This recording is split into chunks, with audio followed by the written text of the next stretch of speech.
Bonjour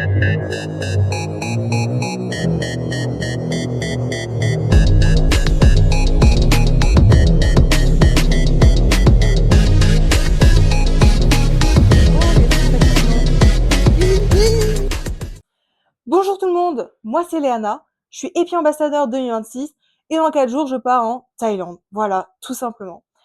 Donc mon objectif, ça va être de vous faire des petits vlogs pour vous présenter mon expérience à l'international. Comme ça, vous, quand vous ferez votre choix pour votre destination, vous pourrez vous dire waouh, la Thaïlande, mais ça a l'air incroyable. Genre les activités là qu'elle présente, mais moi aussi je veux trop faire ça en fait. Ça va être mon premier vœu, la Thaïlande.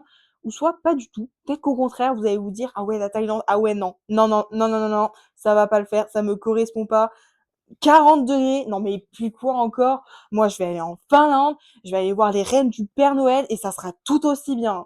Bref, voilà. Du coup on se retrouve au prochain vlog. Ok, donc bienvenue à KMUTT. Donc là on va rentrer, c'est la petite porte là-bas. Donc et on va aller en cours aujourd'hui parce que c'est fini les vacances.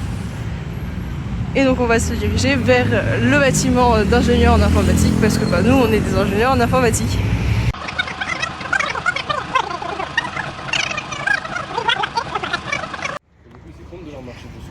Donc voici notre petit bâtiment. Voilà, département de computer engineering. Donc on va aller traverser. J'avoue que là il a été repeint. Admiré.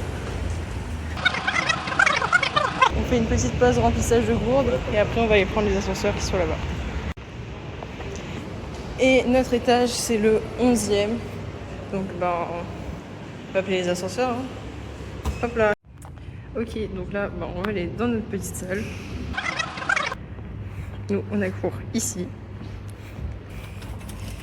Donc là hop, on rentre et on va aller s'asseoir. En attendant que les autres arrivent et que la prof arrive. Voilà. Du coup ça c'est la vue depuis notre bâtiment, comme vous pouvez le voir, bah, du coup on voit le stade de KMUTT, derrière c'est ce qu'on appelle le KFC, du coup c'est KMUTT Food Court, c'est genre la cantine, voilà, et derrière vous pouvez voir Bangkok, bon il y a toujours des bâtiments de l'école, ça c'est le bâtiment de l'école, et derrière il y a Bangkok, c'est genre juste magnifique. Un autre truc qui est cool à KMUTT, c'est qu'il y a un docteur sur place qui est 100% gratuit pour les étudiants, donc imaginez... Vous avez des plaques qui popent de nulle part. Je dis bien imaginez. Hein. Imaginez vous avez des grosses plaques sur les bras et en dessous du menton. Là, vous vous posez des questions, mais c'est cool, c'est ok, il y a un docteur sur l'école. Vous allez juste à l'école et il vous donne de quoi vous soigner et c'est nickel. Donc comment ça s'est passé? J'ai dû prouver que j'étais étudiante à KMUTT. J'ai dû prendre ma tension. Ensuite, il m'a envoyé dans la salle d'attente. J'ai vu le docteur. Le docteur a envoyé ce qu'il fallait, les ordonnances à l'infirmière. L'infirmière a donné les médicaments à la secrétaire. Et la secrétaire m'a expliqué comment, enfin, qu'est-ce que je vais faire avec les médicaments et tout. Il y a eu zéro problème, il parlait super bien d'anglais. Et puis, au pire, s'il y a un problème d'anglais, vous avez toujours Google Traduction. Ok, donc maintenant, comment ça se passe au niveau des cours? Donc déjà, il faut savoir que avant d'aller en Thaïlande, vous allez devoir vous inscrire dans l'école, logique. Mais vous allez devoir aussi faire une sélection de cours. Ces cours-là, même s'ils sont validés par l'EPITA, et il me semble qu'ils sont aussi validés par KMUTT, ils seront pas forcément disponibles à votre arrivée en Thaïlande. Donc quand vous arriverez en Thaïlande, ils vont vous donner un document comme ça, et des noms de cours qui sont surlignés. Donc ceux qui sont surlignés, c'est ceux auxquels vous avez accès, ceux que vous avez le droit de sélectionner. Donc maintenant, comment faire votre sélection de cours? Donc déjà, il faut faire attention au nombre de crédits. Il vous faut 5 cours pour avoir le bon nombre de crédits ECTS. Et ensuite, deuxième chose qu'il faut faire attention, c'est les jours. C'est à vous de faire attention que vos cours ne se superposent pas. C'est à vous de faire attention que le mercredi, vous avez bien un seul cours de 13h30 à 17h30. Mais c'est pas tout. Il faut aussi faire attention aux dates des examens. Faut pas que vos dates d'examen se superposent. Ok, donc voici ma sélection.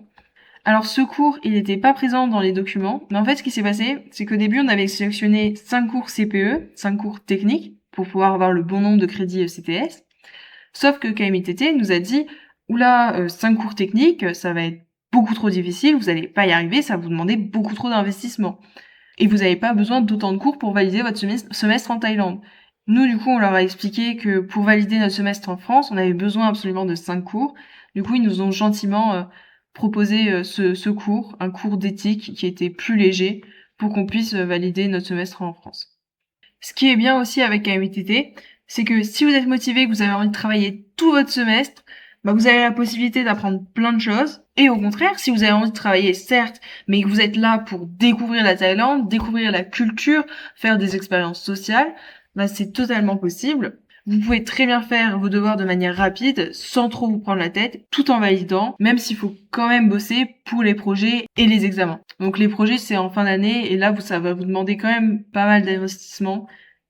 Mais vous allez vous en sortir. J'ai confiance en vous. L'EPITA nous prépare assez bien quand même. Et il faudra bosser pour certains examens, notamment si vous prenez Generative Artificial Intelligence. Dites-vous qu'il y a une semaine, même plus, où j'ai bossé, j'ai fait que ça, j'ai fait que réviser les cours pour l'examen de Generative AI. Pourquoi j'ai sélectionné ces cours? Tout d'abord parce que les 3 cours là, c'est les années précédentes qui me les ont conseillés. Le cours là, c'est le seul cours d'éthique qu'on nous a proposé pour nous alléger notre emploi du temps et qu'on puisse réussir à valider l'année. Et au cours là, tout simplement parce que c'était celui qui m'intéressait le plus et qui était un jour le plus avantageux pour moi. Donc moi, si je peux vous conseiller un truc, regroupez vos cours sur 3 jours, comme ça vous pouvez partir en vacances. Moi, ce qui était bien avec ce cours, c'est qu'il était en visio, donc je pouvais partir mercredi après-midi et revenir dimanche soir. Un truc génial avec la MUTT, c'est que les absences, elles sont pas comptées. Je sais que dans l'autre école de Thaïlande, les absences, elles sont comptées. Si vous êtes absent trop de fois, vous perdez des points et du coup, vous risquez de pas valider votre année. À KMUTT, c'est pas le cas. Donc du coup, ça veut dire que si vous voulez prolonger vos vacances, vous pouvez largement. Bon, après, je vous déconseille de le faire quand vous avez des cours assez importants. Après aussi, ce qu'il faut savoir, c'est aussi un peu des cours style fac. Donc c'est à vous de voir si jamais un cours vous est pas vraiment utile, vous pouvez vous dire ok, c'est pas grave, je peux louper ce cours et rentrer un peu plus tard pour voyager un peu plus. Nous, on l'a fait avec Database, donc on s'est rendu compte que les TP, ils nous servaient largement à comprendre le cours et que le prof, il radotait, il parlait très lentement et c'était un peu une perte de temps. Voilà. Et Humanities, à un moment donné, c'était passé en visio, donc on se faisait des vacances de mercredi jusqu'à lundi. C'était super. Personne vous l'expliquera, vous l'apprendrez par d'autres étudiants, mais du coup, pour vérifier la date de vos examens pendant le semestre et connaître la salle d'examen et la place qui vous est attribuée dans la salle, c'est très simple. Vous aurez accès au site de KMUTT, donc vous aurez des codes qui vous seront donnés. Vous vous connectez, vous arrivez sur ce site, et ici, vous avez un onglet où vous pouvez accéder à votre emploi du temps des examens. Vous avez donc un tableau avec le nom de vos cours, la salle, la date et l'heure de votre examen. Ok, donc je viens de finir mon dernier examen, donc c'est l'heure pour un petit tuto sur l'uniforme.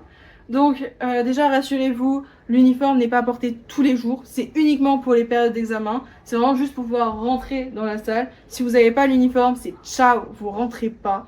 On va souvent vous le répéter pendant les réunions avant la Thaïlande, mais du coup, qu'est-ce qui est obligatoire dans l'uniforme? Donc pour les femmes, c'est chemise blanche à manches courtes, pas de manches longues, manches courtes, avec des petits boutons en silver, le petit pendentif KMUTT et aussi un petit pins que je n'ai jamais mis et personne ne m'a jamais rien dit. Je l'avais dans le sac au cas où, mais j'ai jamais eu besoin de le mettre. Pourquoi je l'ai pas mis? Pour la simple et bonne raison que regardez-moi la taille de cette aiguille. Si j'achète une chemise, c'est pas pour la trouer, tout simplement. Le seul moment où je l'ai portée, c'était pour un photoshoot. Elle m'a fait un trou dans ma chemise. Étant donné que j'ai pas retrouvé le trou, je suis dans le déni. Je me dis qu'il n'y a pas de trou dans ma chemise. Mais c'est du déni pur et dur. Franchement, il y a un trou dans ma chemise. Mais je le vois pas, donc il est pas là. Il n'existe pas. Donc ceinture brune ou noire. Donc toutes les meufs taille ont une ceinture brune. Donc vu que je suis très originale, j'ai pris une ceinture brune. Ensuite, la jupe noire. Donc c'est la taille que vous voulez. Personnellement, j'ai pris qui s'arrête juste au-dessus des genoux. Voilà. Les chaussures, c'est au choix. Donc personnellement, j'ai pris des petites Converse. Voilà. Mais sinon, vous mettez ce que vous voulez. Tant que c'est pas des flip-flops, des crocs, des claquettes, quoi, c'est ok. Pour les hommes, c'est chemise blanche à manches longues. Pas de manches courtes, manches longues. Avec la cravate de l'université avec le petit logo KMUTT. Pas besoin de savoir faire de nœuds, c'est une cravate qui se clipse, donc voilà, tranquille. La ceinture, pareil, brune ou noire.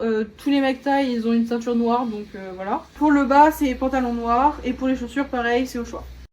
Ok, donc maintenant, comment récupérer l'uniforme quand vous arrivez en Thaïlande? Alors, c'est très simple. Donc de toute façon, déjà, si vous êtes un homme, franchement, ramenez une chemise à manches longues, un pantalon noir, je pense que vous avez tout ça chez vous. Vous pouvez, ah oui, je vous avais pas dit, mais il y a des gars du coup dans ma classe qui avaient une ceinture noire classique et qui n'avaient pas la ceinture obligatoire de l'école et c'est passé. Donc vous pouvez tenter le truc. Et du coup, vous avez juste à aller acheter la petite cravate avec le logo KMITT à l'école, et puis c'est tout bon. Alors pour les meufs, je pense que vous n'avez pas forcément ça chez vous. Donc alors comment faire? Vous allez pareil à la boutique de l'école, vous arrivez, vous dites oui, j'aimerais bien acheter l'uniforme de l'école, comment je peux faire? Comment je fais? Là, ils vont vous prendre, ils vont vous emmener vers la bonne personne. La bonne personne va vous prendre et vous amener en arrière-boutique pour vous faire essayer, ok? Tout simplement. Donc elle va vous regarder, elle va vous donner une jupe. Personnellement, elle a one-shot le truc, c'était la bonne taille. Et ensuite, elle va vous demander, oui, est-ce que tu veux plus court ou plus long? Personnellement, j'ai demandé un peu plus court. Ensuite, pareil, la chemise, elle te regarde, elle te donne une taille. Personnellement, je crois que c'était trop petit au niveau des épaules pour moi, donc j'ai demandé une taille au-dessus, c'était parfait. Il y a une petite cabine pour essayer, c'est nickel.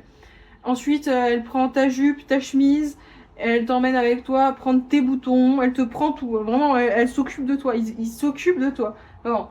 Donc, elle prend les boutons, elle te demande quel pendentif tu préfères. Tu choisis ton pendentif. Ensuite, elle te donne le pins, elle te donne tout, tu vas payer. Voilà, c'est fini. Enfin, non. Excusez-moi. Pardon, ce n'est pas fini. Vous sortez de la boutique, vous avez la chemise d'un côté, les boutons de l'autre. Et là, galère, comment faire? Donc, à moins que vous soyez forte en couture, que vous avez pris un kit de couture, parce que vous avez regardé mes vidéos et du coup vous étiez au courant, vous êtes un peu dans le caca. Voilà. Donc si vous avez envie de faire de la petite couture, donc comment faire?